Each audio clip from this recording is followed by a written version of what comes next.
All right, Shabbos, good morning. Good morning. Let's begin. So today's daf is Peiches. We are picking up Pei Zayin Amud Beis. So today's daf is 88. We're picking up 87b, 2 lines up from the bottom. Lahach Gisa Miyad Tivshot. So also again, we have a beautiful. I feel a lot of pressure to live up to the WhatsApp message from last night, but in Meretz Hashem, it's going to be. I realized I sent it to the wrong sheer group, so I apologize. Just kidding.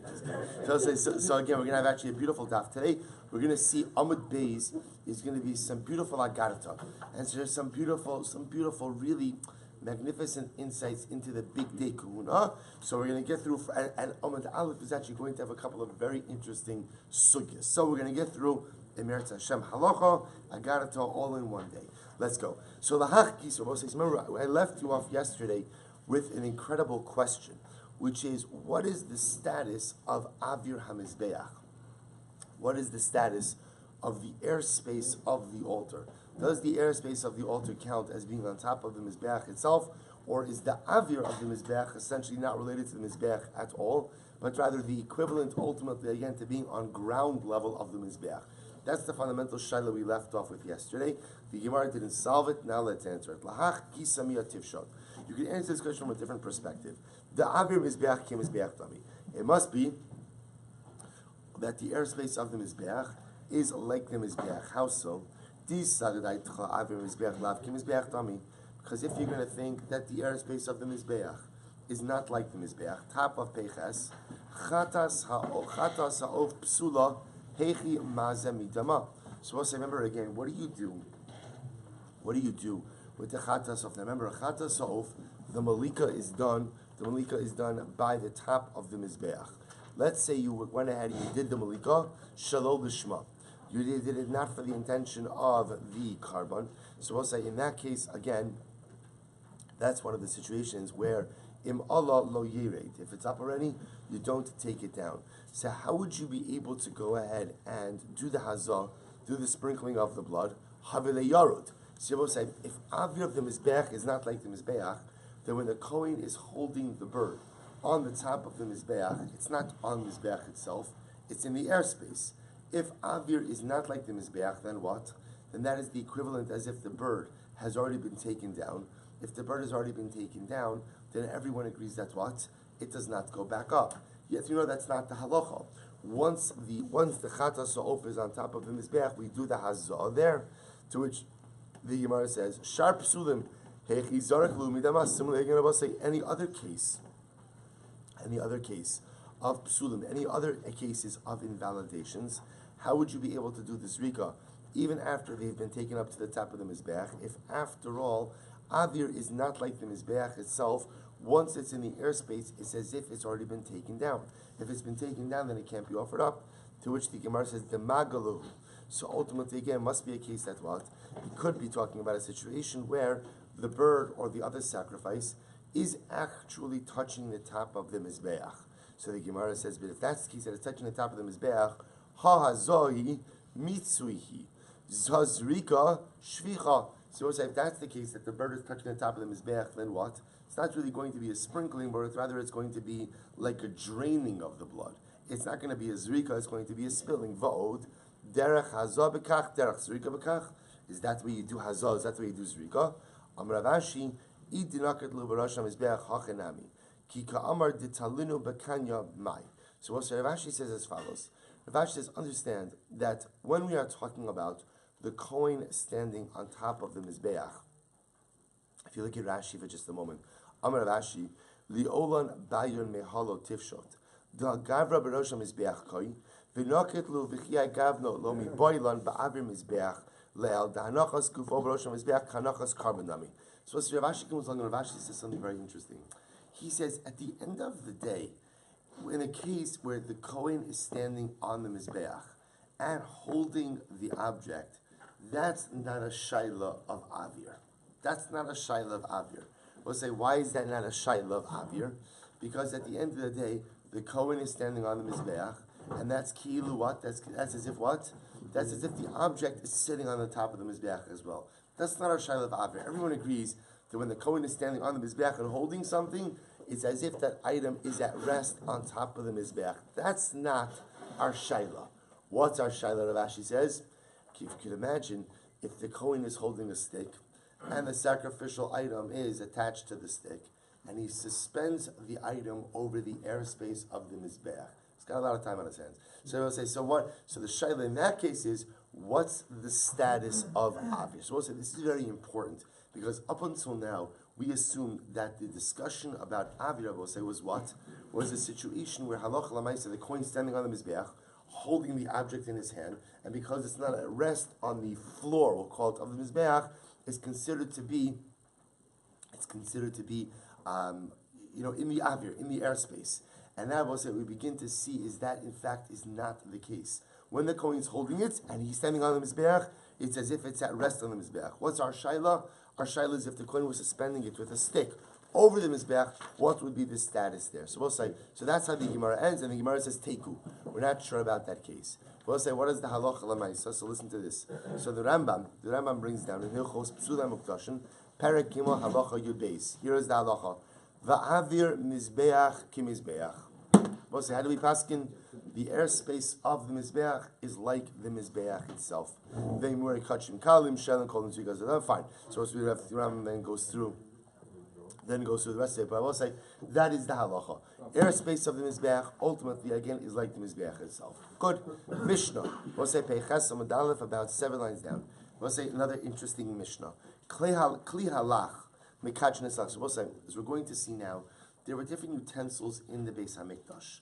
Some utensils were used for liquids, other utensils were used for solids. Now we'll say, now understand that some of these utensils were also measuring utensils, because again, certain different types of carbonos require different volumes or different amounts of liquid, different amounts of solids, of flours. So we'll say, so therefore you need different kelim. So watch this. So now, what we're assuming over here, we actually said this in the previous two Mishnayos ago, the same way that the Mizbeach is Mekadesh, right? When something is put on the Mizbeach sanctifies it. The Kavesh, the ramp is Mekadesh, sanctifies something. What else? A Kli Sharis. Utensils, service utensils, also sanctify an item that is placed inside of it. What we're now going to see is that service utensils only sanctify in specific ways. For example, Kli Halach, if you have a utensil that is usually used for liquids, so Mekachin es halach. We'll say that is if you introduce liquids into that utensil, so ultimately again it sanctifies the liquids. Sanctifies the liquids. So we'll say, so the inference from that is what? But what doesn't it sanctify? Solids. So in other words, now what we're beginning to see, I will say, is that a klishar, when we say a klisharis is mekadesh, a klisharis is mekadesh that which the klisharis is made for, but not necessarily something that doesn't belong in that klisharis. So the Gemara says, umidos yavish, mekadros as a yavish. Similarly, measuring utensils used for dry items, for solid. I don't want to call it solid because, like for example, flour. Flour is also considered to be like a solid item. Dry items ultimately sanctify those dry items. But apparently, if you were to introduce liquids into that utensil, it would not sanctify it. And kli halach mekadeshes as a yavish. Here we go. So we'll say a kli used for liquid measures does not go ahead and sanctify something that is a yavish. Below yavish mekadesh es halach, and something used for yavish dry measures will not sanctify something that is used for liquid. Good. That's the first principle. Kliya kodesh shenikva. We'll say this is amazing. So what happens if you have a kliya kodesh, a service utensil that got a hole, right? A hole developed inside the utensil. So we'll say, what do you do with it? Im osin bahen me'in malachton shahayu osin vehin shleimim mekachin. So we'll listen to this. So now, what happens if you have a kli sharis that has a hole? So we'll say, so the shaila now is what? If you place something inside of it, is it still mekadesh, the item that's placed inside? So the Gemara says, it depends. What does it depend on? Even with the hole, can the kli sharis be used for its intended purpose? So for example, I will say, if you have a kli sharis that's used for solid items, right, dry items, and it has a relatively small hole, it's quite possible that it could still be totally used ultimately again for the item. Or if the hole is towards the top of the kli, a place where either the liquids or the solids are not usually placed. So halacha l'maiskin the kli. So the idea is, if the kli is still usable in its normal way, even with the hole, then ultimately it's mekadesh that which is put inside of it. V'im lav, But if the kli can no longer be mekadesh something because of the hole, then ein mekadshin. Then ultimately, again, the utensil does not sanctify what is placed inside of it. Amazing. V'chulon, ein mekadshin ela b'kodesh. And I will say furthermore, last halacha, clay shares, service utensils, only mekadesh their contents when inside the Beis Hamikdash. Whereas the kli shares does not have the power to sanctify something outside of the confines of the Beis Hamikdash. So I will say three basic halachos. So utensils only go ahead and sanctify the type of item they are made for. So lach utensils for lach, yavesh utensils for yavesh. Number two, if the kli has a hole, if the kli has a hole, ultimately again, as long as the kli is still usable in its normal way, it will be mekadesh the contents. And number three, kli sharis is only mekadesh something if it's inside of the Beis Hamikdash. Beautiful. Amar Shmuel. Here we go. Lo shanu ela midos. Aval mizrakos mekadshin. So we'll say Shmuel comes along and he qualifies the Mishnah. The Mishnah said, if you look at Rashi, lo shanu, the ein kli halach mekadshin es hayavesh. So remember again, the Mishnah said that if you have a utensil that is used for liquids, so that utensil cannot go ahead and be mekadesh solids, and vice versa as well. Shmuel says that's only true with measuring utensils, but mizrakos, we'll say mizrakos are bowls. Now we'll say bowls could be used for both. Aval mizrakos mekadshin. But we'll say stam kli sharis bowls can be mekadesh both liquids and solids. If you look at Rashi says over here, ela midos, zayin midos halach. Because once again, remember, when it comes to measuring utensils, there were mamish item-specific measuring utensils. You had, it's not like the pshat, again, one measuring utensil, you just measured out. There were different utensils, different measuring utensils used for different types of karbanos, and again, for different ones for solid measures, different ones for liquid measures. Aval mizrakos, Rashi says, when it comes to bowls, afagav dekli halach ninu mekadshin yavesh, because both say Shmuel's logic is when it comes to bowls are bowls. That ultimately the same bowls that could be used for liquid could also just as easily be used for solid and vice versa. Shene Amar Shneim Melayim Solas. So Amar Yavachim Edif Ravina Mincha Lachihi. I don't understand what kind of raya are you bringing from that pasuk. Shnehem Melayim Solas. Solas ultimately, going to say, is a mincha, right? Literally, mincha lacha rabosai means like a moisture mincha. I should say, mincha lacha really means like a liquid mincha. But say karban mincha was prepared in different ways. Sometimes the karban mincha itself was more of a liquid batter. So I will say this pasuk is referring to a mincha of a liquid batter. So what do you see over here? Any kind of raya for yavesh? To which the Gemara says, Amarlei lo nitzrucha ela liyavesh sheba. What we're referring to over here is the flour inside of that mincha mixture, which is considered to be a yavesh. Iba yisema mincha legabe dam ki yavesh tami. The other passage I will say is that mincha, when compared to blood, ultimately again has the status of a solid. So I'll say, so this is the first qualification here. Shmuel's first qualification, namely, that the din of the Mishnah, that liquid, we'll call it liquid utensils sanctify liquids, solid utensils sanctify solids, is only a din in the measuring utensils. But when it comes to more generic utensils, like bowls, so we'll say a bowl will be mekadesh anything. A kli sharis bowl will be mekadesh liquids and solids, irrespective of what the primary use of that bowl is. Next halacha. Amar Shmuel. Kli sharis in mekadshin ela shleimin. Both say this is amazing. Shmuel says next that ultimately, again, a kli sharis is only mekadesh shleimin. I will say shleimin, Rashi says over here, lafuke nakfu. If the utensil has a hole in it, then ultimately, again, it cannot go ahead and be mekadesh. So the Gemara says, ein mekadshin ela malayin. Furthermore, it is only mekadesh if it's full. So we'll say, so halacha number one is shleimin. Now we're going to define the scope. Bless you. Define the scope of what it means to be a whole kli. We'll discuss. Next, in mekadshin ela malayin, it is only mekadesh ultimately again when it's full. Now Rashi says over here, this is the last of the short lines in Rashi.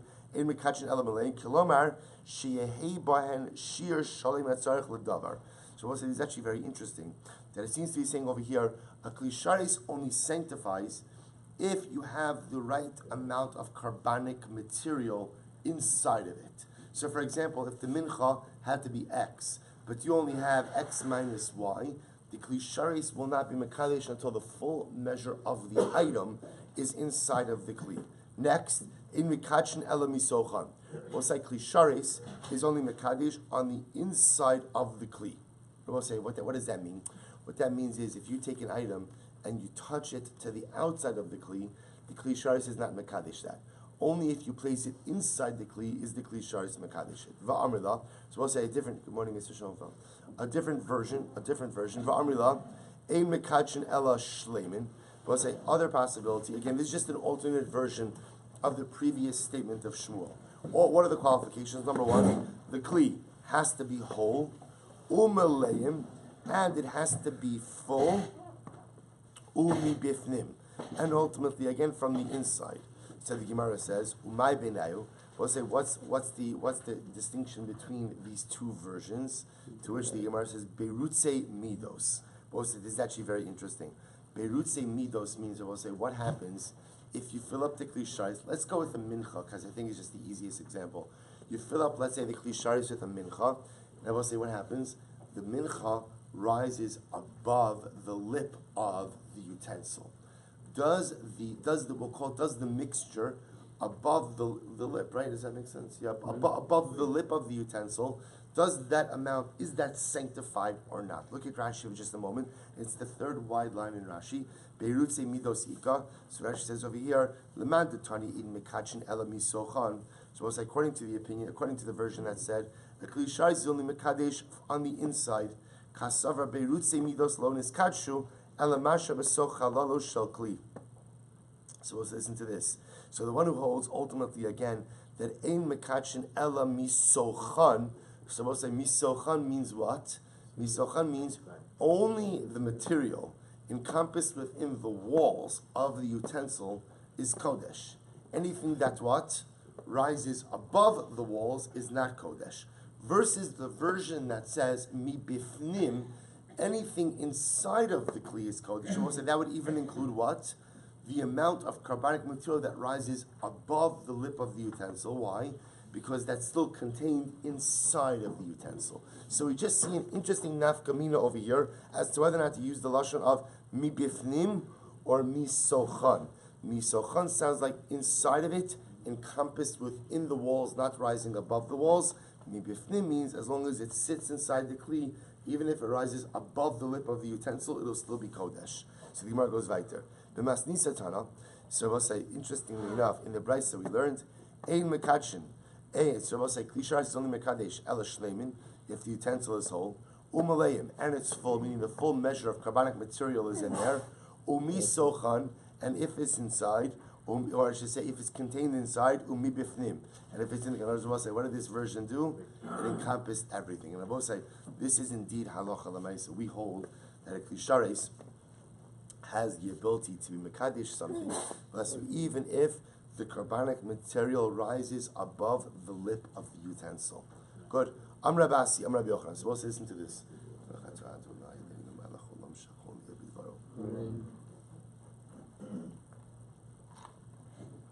I'm Rabbi Yochanan. Lo shanu elo shein daito lahosif. So we'll say, let's go back for just a moment. We just said that a Kli Sharis is only mekadesh, the carbonic material inside, if it's mole, if you have the full measure of whatever carbonic material you're using. So let's say again, you need 2 isronos of a mincha, and you only have 1 isron of mincha inside, so the Kli Sharis is not mekadesh until you have the full measure of mincha. Rabbi Yochanan comes along and gives an important qualification to this rule. Lo shanu ela shein daito lahosif. But say, when do we say that a Kli Sharis does not sanctify a partial measure? That's only if what? If my intention is not to complete the measure. Aval daito lahosif rishon kodesh. They will say, if my intention is to put in a complete measure, but what am I doing? I'm just putting it a little bit at a time. But again, I have 2 isronos. Isron is a measure. I have 2 isronos of mincha flour. I'm going to put it into the Kli Sharis. I'm just doing a little bit at a time. So since my kavanah is to put in the entire amount, the Kli Sharis is mekadesh each amount as it comes into the Kli. So the Gemara says, "Aval dait lo zef rishon kodesh." Tanya, that supports this Malayin, when we say that the kli has to be full, meaning the entire amount of carbonic material must be inside the kli, a malayin elish shleimin. So malayin means that the complete measure of carbonic material in discussion has to be placed inside the kli. Amar Rabbi Yossi, a masay, when is that true? Bizman shein daito lahosif. We'll say that's true when do we say that the kli sharis is not mekadesh, something that is not malay? That's when my intention is not to put the full measure of carbonic material into the utensil. Aval daito lahosif, but my intention is to put the entire measure of carbonic material into the kli sharis. Then what? Rishon kodesh. Then I will say even any little bit, that as soon as I introduce something, every bit that's put into the kli becomes kodesh, and that is indeed is halacha l'maisa as well. Ein kli alach mekadesh. We'll say next. Remember, what did we say? We said in the Mishnah that if you have a utensil used for liquid measures and you put in a solid in there, the utensil is not mekadesh the solid, and vice versa. Utensils used for solids ultimately again cannot be mekadesh liquids. So says the Gemara, Amar Rabbi Tim Ravasi. So Rav said, or others say Ravasi said, in mekadesh likarev. When is that true? That means Rabbi say, let's say for example you have a utensil that's used for liquid, and what ends up happening? You end up putting a davar yavish, right? You end up putting some dry measure in there. So we'll say, what's the halacha? The halacha is the kli sharis is not mekadesh it for sanctification purposes. In other words, you can't offer it up on a mizbeach. Aval mekadshin li pasal. But I will say, what can it do? If you put this item into a kli sharis, ultimately again it could go ahead and sanctify it for disqualification purposes. We'll say, what does that mean? If you look at Rashi, it's in the wide lines of Rashi, 6 lines in. Aval mekadshin kli alachas yavish li pasal shem yatsa chutz lekilayim onago bo tvul yom nifsa. We'll say, it's actually very interesting. So a liquid utensil cannot be mekadesh a dry item for the purposes of offering it up in a sacrificial capacity. But what it does do is it gives it sacred status. What happens if you give an item sacred status, Rabbi Hossein? Then, for example, a very simple example, if you take it outside of the Beis HaMikdash, then what happens? It's possible. So it's now very interesting qualifications. What the Gemara now is saying is as follows. If I take mincha, let's say a dry mincha, and I put it in a kli sharis that's normally used for liquids, can I take that mincha then offer it up on the mizbeach? The answer is no. Why? Because a liquid kli sharis cannot sanctify a dry item. But by putting it in a kli sharis, even though now it can't be offered up, it endows it with sanctity. That sanctity now says that it is subject to becoming pasul. So if you were to take it outside of the Beis HaMikdash, now which I will say, the logic in that is you can't come into contact with the kli sharis and remain unchanged. There's an incredible musar here. Every exposure to holiness changes us. Maybe it doesn't change us in the way we need to be changed, or maybe it doesn't affect the fully comprehensive cathartic change that needs to occur, but any exposure to Kedusha is helpful. So I take a davar yavesh, I put it in the kli sharis for a davar lach. Will it sanctify it as a sacrifice? No. But it does endow it with certain sacrificial sanctity to the point that now it has to reside inside the Beis HaMikdash. It can't be taken out, and if you take it out, it becomes pasul. Subject to Megillah also? It'll be subject to Megillah as well. That is correct. That is correct. Se'iki demasni laha. So I'll say others go ahead and put this statement over here. So ein mevi'in menachos u'nesachim. Excuse me. Ein mevi'in menachos u'nesachim u'minchas be'ima u'bikur min ha'meduma. We'll say you're not allowed to bring a mincha or nesachim or wine libations or minchas be'ima or bikurim from meduma. We'll say meduma ultimately again is an item into or produce, or I should say it's not necessarily not only produce, but entities which truma is mixed into. We'll say the idea is that even though these are all things that are brought in a sacrificial capacity, the halacha is that they can't be brought from something that is already sanctified. So the Gemara says, "Ve'in sarach lomar me'arla u'miklaya kerem," and all the more so you can't bring it from arla or klaya kerem, which are forbidden substances. V'mhevi lo kadesh, lo kiddush. And if you brought, I will say, menachos, nesachim, minchas be'ema, bikurim, from these items, so it doesn't become kodesh.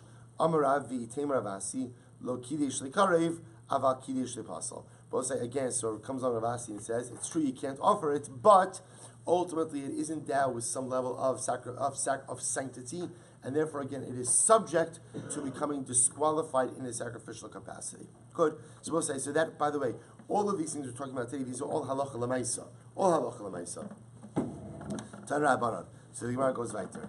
Kli kodesh shenikvu. So we'll say it's actually a fascinating halacha that we're going to get to Agadata.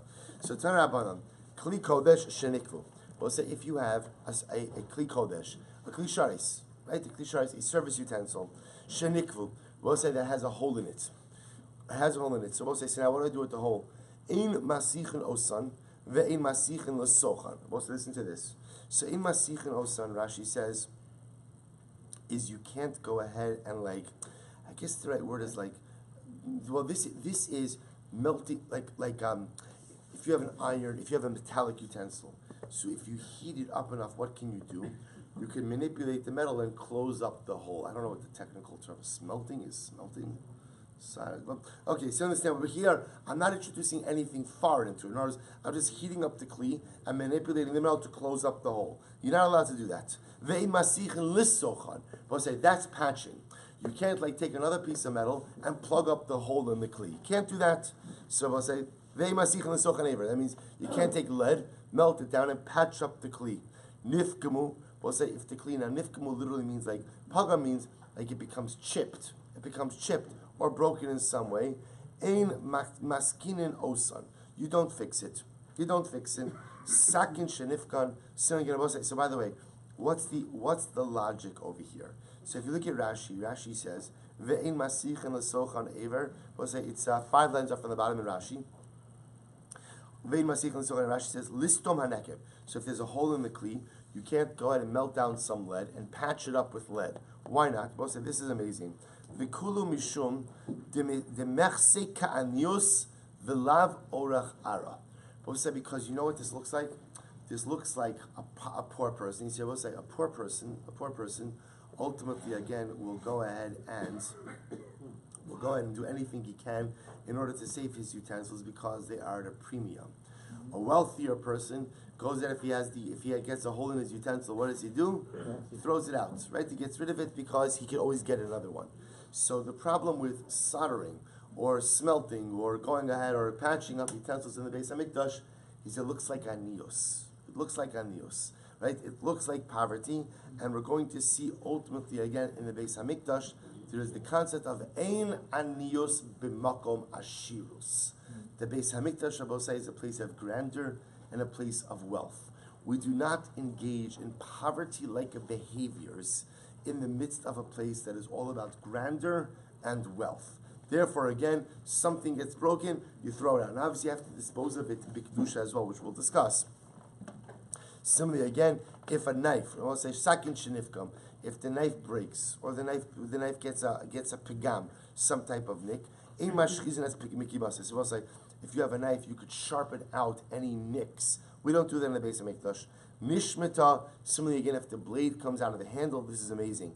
Ein machzirin osa. We don't put it back. Now that's very interesting because that appears to be a much easier fix. Right? A much easier fix, but nevertheless, again, we don't put it back.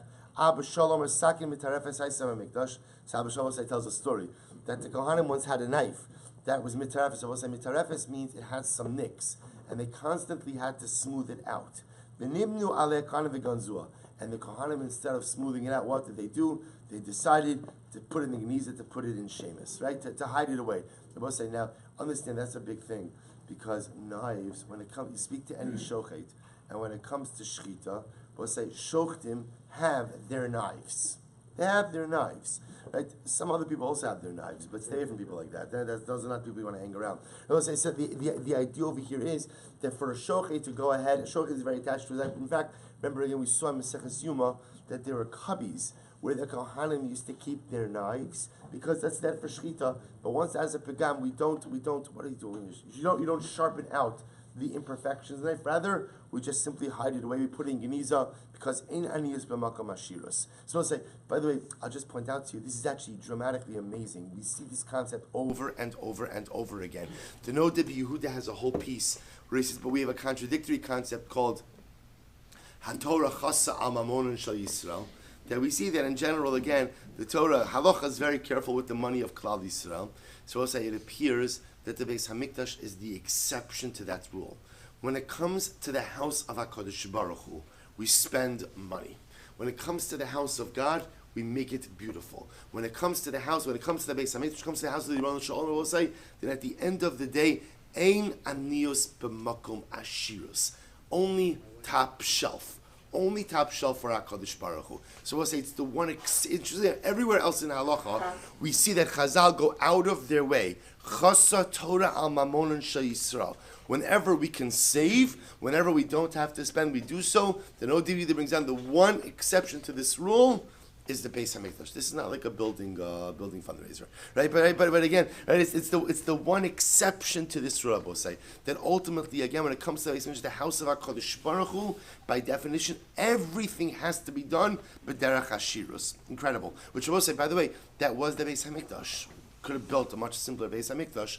By definition, it was grand and it was beautiful. So the Gemara goes weiter. The Gemara says, Turn it up on big day kuna. We'll say now we're going to begin to get into the Agadata here. Quite beautiful. So the Gemara says, so turn it up on big day kuna ein osin osam maase mechat ela maase oreg. So we'll say ultimately again. So we don't go ahead and make the big day kahuna a maase mechat. We'll say we don't make it out of sewing. Rather, ma'asor, we'll say it's woven together. So sewing, which is done one thread at a time, that's considered to be a cheaper form of labor. We weave the big day kahuna. Weaving the big day kahuna means, again, it's a much higher end product. Shneimar ma'asor. We'll say this, by the way, get ready for this halacha. This blew me away. Nisgalu. We'll say what happens if the big day kahuna get dirty. Ein mechapsin lo beneser v'lo ba'ol. We'll say you do not launder big day kahuna with detergent. If it gets so dirty that it has to get laundered with detergent, then guess what? We decommission it. We know what we do with it. What do you do with old big day kahuna? Rabbi saying.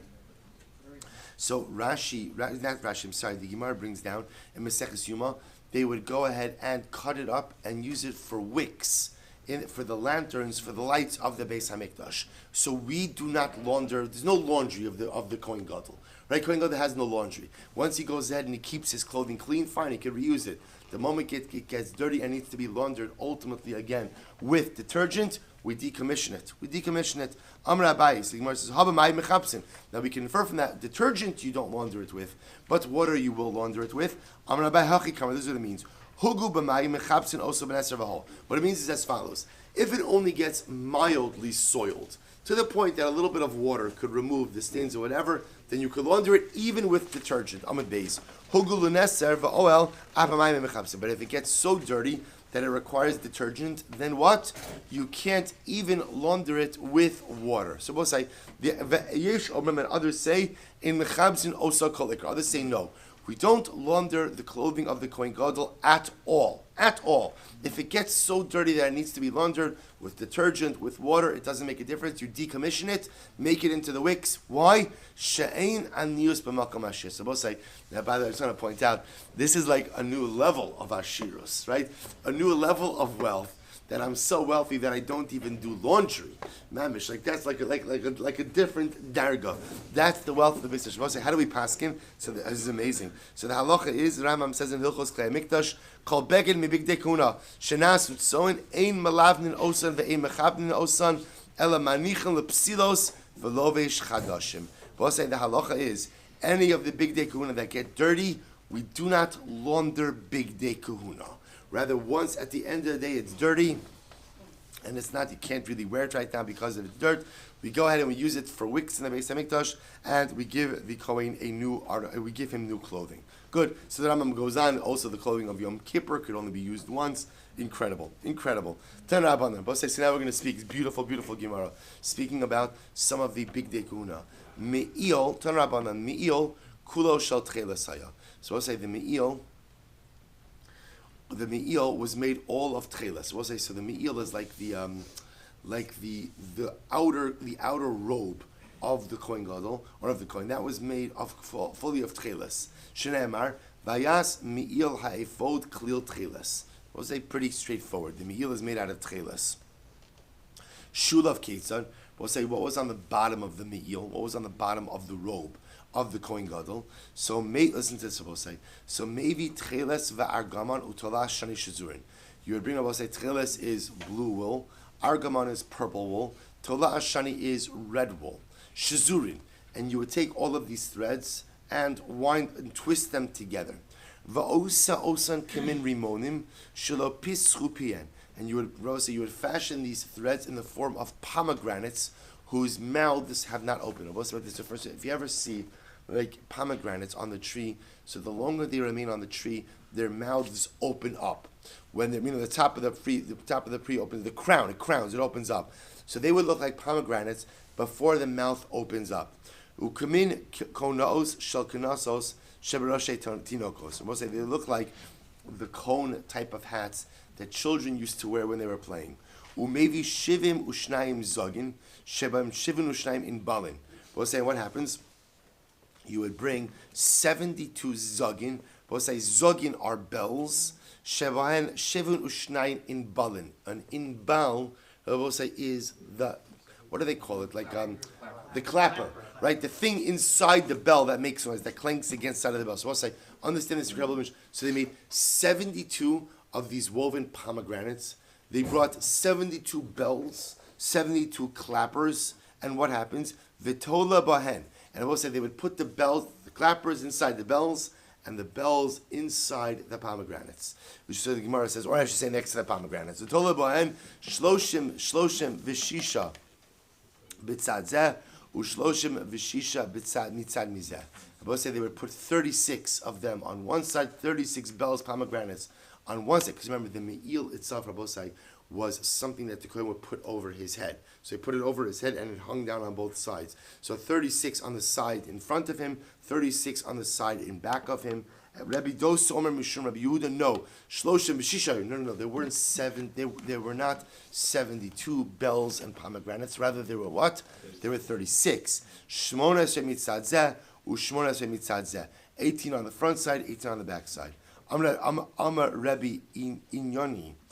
Or say Inyani Bar Sasson, because Rabbi Inyani Bar Sasson said, "Ki machlokes kan kach machlokes b'maros negoyim." We'll say this is interesting. Same way they have a machlokes over here by the pomegranates and the bells of the Kohen. Was it 36 or was it 72? Was it 36 on each side or 18 on each side? This same machlokes, when they say the same machlokes, it just means that there's a machlokes about the number of things by tzaras as well. What happened by tzaras? Rashi says, "Maros negoyim." L'tamei maftuchin shalavan adamdam ulavanim shalniskeros. Listen to this. Disnan maros negoim. We'll say when it comes to leprosy, maros negoim. Rabbi Dosa ben Hirkinis or Rabbi Dosa ben Hirkinis says Lamed Vav. Rabbi Dosa ben Hirkinis will say there are 36 different forms of tzaras. Akavi ben Mahala Omer Shivim Mushnayim. We'll say all the Gemara is just trying to do is show that just like over here by the pomegranates bells, it's a machlokes 3672. So too by tzaras, so it's also machlokes 3672. Rabbi Yoni Bar Sasson, listen how beautiful this is. Lama nismucha parshas karbanos la parshas big dekuna. Rabbi Yoni Bar Sasson asks, why is it that the parsha of karbanos is juxtaposed to the parsha of big dekuna, right, of kohanic clothing? Why? Lomar lecha ma karbanos mechaprim af big dekuna mechaper. I'll say to teach us that just as karbanos are mechaper, so too big day kahuna are mechaper. So we'll say, what are big day kahuna mechaper? We'll say, it's so beautiful. What is big day kahuna mechaper for? So ksonas mechaperes al shvichos damim. So we'll say, ultimately again, ksonas is the tunic of the Kohen. So the ksonas is mechaper on bloodshed. Shene emar vayishchatu seir izim vayitblu es hakizonas badam. But listen to how beautiful this is. Why? Because we'll say, when it comes to what did Yosef's brothers do? When they sold him and they wanted to fool Yaakov and tell him that make him think that Yosef ultimately again was killed by an animal, they took Yosef's tunic, his ksones, they shecht it and put the blood on it. So we'll say they deceived their brother, they deceived their father with the ksones. Therefore, the ksones of the Kohen is mechaper for bloodshed. Michnasayim, the pants of the Kohen, mechaperes al gili arayos. Ultimately, again, that atones ultimately for Imarati, which I will say makes sense. The pants cover the makom erva, so that is mechaper ultimately again for any transgressions of arayos. Shneimar va'asalah hamichnes sevad lachasos as basar erva. Mitznefes, I will say the mitznefes is the hat of the Kohen Gadol. That's mechaper al gasse haruach. We'll say that's mechaper ultimately for gaiva, for arrogance. So the Gemara says, "Minayin Amar Chanina Yavo Davar Shebegova," an item that is worn high on the head. v'yechaper al gova, and should be mechaper for those who hold their head too high. Holding your head high could be a sign of arrogance. So ultimately, again, the mitznefes is mechaper arrogance. Beautiful. Avneit mechaper hira. They will say the belt of the coin. The belt of the coin is ultimately mechaper for hira halev, impure thoughts. Or I say hira halev, desire in the heart to sin. Heichad de'iseh. Because it was interesting enough, we know that the avneit wasn't really worn at the waist. It was worn above the waist, below the heart. Therefore, it's mechaper for the impure wants of the heart. Choshen, we'll say the choshen is the breastplate that has the 12 stones on it. Mechaper aladinin. We'll say that is mechaper ultimately for what? Ultimately for erroneous judgments. Shene emar va'asisa choshen mishpat. Ephod, we'll say the ephod is the apron. Mechaper alavodas kochavim. That's mechaper ultimately for idolatry. Shene emar. Ein ephod utrafim. When there is no ephod and trafim, so it's just a little bit of a play on words. So yav mi'il, but say what about the mi'il? Mechaper ar lashon hara. That is mechaper for lashon hara. Mina, where do we know that from? Rabbi Chanina, yavel davar shebekol. So also ultimately again, so we'll say the mi'il, which we just said before. What does the mi'il have on the bottom of it? It has the bells. So something that makes noise should come and be mechaper al kol hara. We'll say when a person speaks lashon hara, they're making bad noise, right? So the bad noise, the kol hara of lashon hara, is atoned for through the bells, the beautiful noise of the mi'il. So beautiful. V'tzitz, we'll say that tzitz is the metal plate worn on the forehead of the kohen gadol. Mechaper al azos panim. We'll say that is also mechaper. We'll say on brazenness. So b'tzitz ksiv v'haya meitzach Aaron. We'll say by the tzitz it says there shall be on the forehead of Aaron. U'ba'azos panim. We'll say in brazenness it says. Umeitzach isha zona hayalacha. We'll see when the Navi wants to rebuke Klal Yisrael, the Navi says you have like the forehead of a harlot. Or doesn't have a forehead of just like again the zona is brazen, so to Klal Yisrael sometimes it's too brazen. It is the tzitz that is mechaper ultimately again for the brazenness of Klal Yisrael. Ini is this so? So it says to see, you see so beautifully how every different part of the big day kahuna is mechaper for different averos of Klal Yisrael. Ini is this so? V'amar Yishua ben Levi. There are two things I will say for which there is no kapara. What are those two things? Two things for which we do not find kapara by karbanos. But yet we do find kapara for them in other places. They learn about say what are these? Shvichus dam v'lashon hara. Right, bloodshed and lashon hara. Shvichus damim. Rabbi says shvichus dam. Where is it atoned for? Me'egla rufa. Egla rufa atones for shvichus damim. Lashon hara. Miktores, the Tani Rabbi Chanina, Chananya, Minayin Liktosh Mechaper. I suppose to that Ketores atones for Lashon Hara. Shene Emar, V'yitin es HaKetores V'yichaper Ala'am. We'll say ultimately, again, this is in the aftermath of the rebellion of Korach. Korach spoke Lashon Hara about Moshe Rabbeinu, and yet, again, so then there's a plague that breaks out. What stops the plague? It's the Ketores. V'tani Dvei Rabbi Shmuel, Al-Ma Ketores Mechaper, as Lashon Hara. What is Ketores Mechaper for? Ketores is Mechaper for Lashon Hara. Why? Yavel davar shebechashai v'yichaper ama'aseh chashai. Let something that is brought in private. Because let's remember again, where's Ketoris brought? Ketoris is brought inside the Beis Hamikdash by the inner Mizbeach. So let something that is brought in private atone for something that is done in private. Very often Lashon Hara is spoken privately between people. Let something that is done in private, the Ketores, atone for something that is often done in private, i.e. Lashon Hara. So we'll say, so we have a shayla, kashia, Lashon Hara, kashia shvichus dam, shvichus dam. So we'll say, and if we just said before that the big day kahuna do atone for shvichus dam, murder, and Lashon Hara. Yet the Gebraisa here just said, big day kahuna do not atone for shvichos damim and lashon hara, but rather shvichos damim is atoned for through egla arufa. Lashon hara is atoned for through what? Through ketores. So which one is it? Let's just finish this up. So the Gemara says shvichos dam lo kashya hadi yediya man katle hadi lo yediya man katle. We'll say ultimately again, if you know who committed the murder, then the kisones is mechaper on the tzibor, that the tzibor should not be punished. Versus the egla arufa, which is done when you don't know who the murderer is. The Gemara says, what? So the Gemara says, Idi adia man katle bar ktalu. If you know who committed the murder, forget about the kisones being mechaper for the murder. Kill the guy. You have to execute the individual. To which the Gemara says the case we're dealing with over here is b'mezid v'lo asrube. We'll say if you have a case of a person who murdered intentionally, but yet there was no hasra. If you murdered intentionally, there was no hasra, then what, Rabbosai? You can't execute the person. In that case, then what? The kisonis is mechaper for Klal Yisrael that we should not be held responsible for having a murderer in our midst. That's the case ultimately, again, where the big day kuna can be mechaper ultimately for murder. For lashon hara nami lo kasha. But say there's a contradiction between lashon hara either how habetzina habefarhes. You both say look at the last Rashi betzina davadar bechashay k'tors mechaper shumas chashay. You both say when lashon hara is spoken privately. So the Ketores is mechaper for lashon hara. Then it's both say now. By the way, don't get excited about this. Ketores is mechaper for lashon hara. Givaldik, right? Givaldik.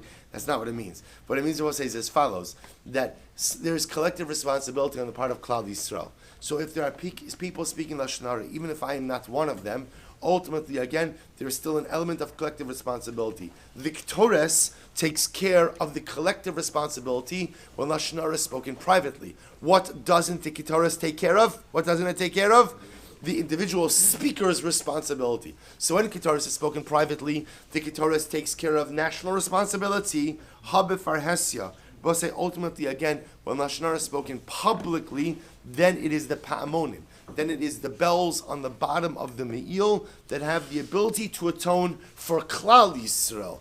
The speaker of the lashon hara has to do his own tshuva, but ultimately, again, when you have private lashon hara, the Ketores takes care of it. Public lashon hara, the pa'amonim, the bells, ultimately, again, of the meaning of the coin, take care of it. We'll say hadron Allah mizbeach mekadesh mazel tov. We'll begin